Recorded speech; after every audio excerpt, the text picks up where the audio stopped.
Here's what I discovered. Before you make $1 million,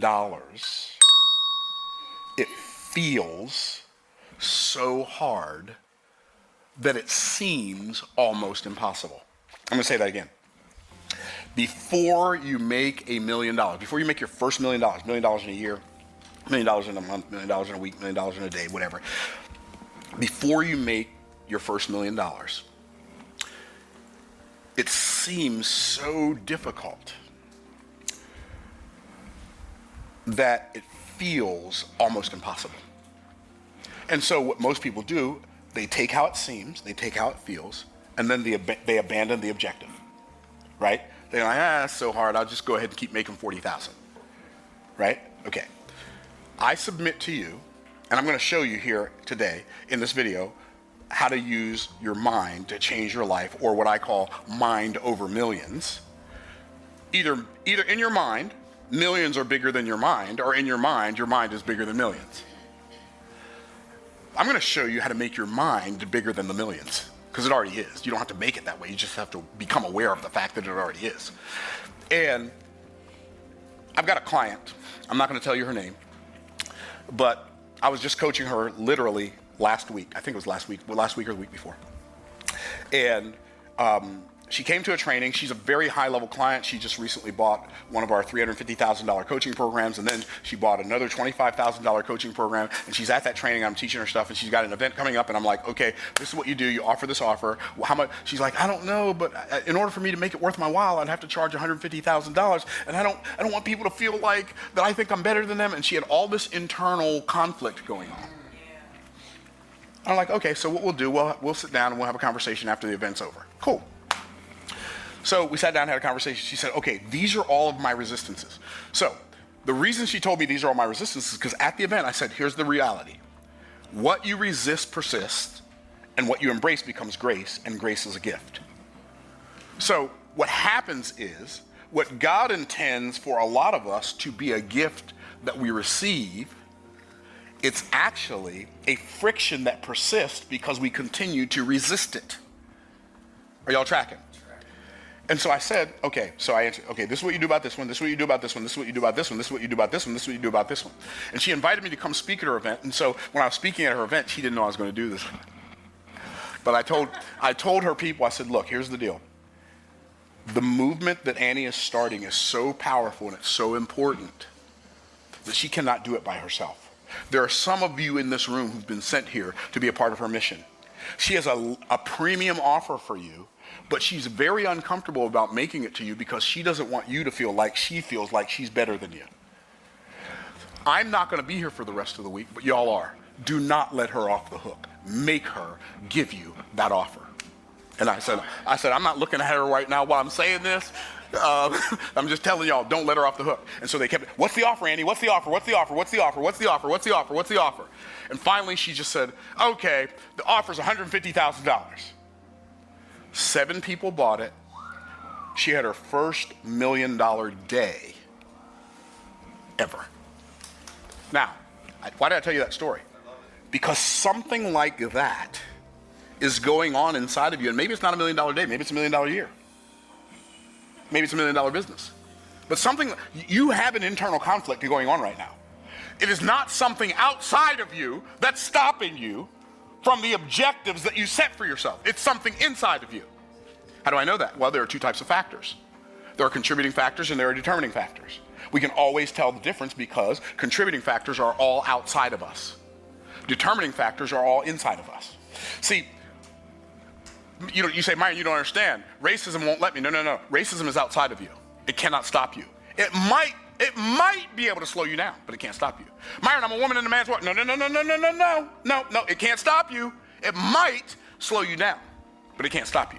I'm not saying those are not realities in the world. I'm saying they may be realities, but they're contributing realities. They're not determining realities. Okay, so I'm going to read a couple verses to you. Allow them to sink in like never before. Like, let the words, the individual words in these sentences marinate into every fiber of your being. Here's what it says. Proverbs chapter 21, verse number 5.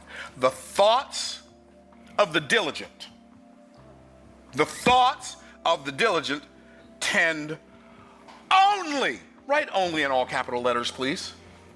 The thoughts of the diligent tend only to plenteousness.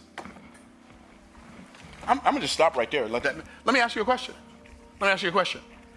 How many thoughts have you had in the last 24 hours that have tended to lack?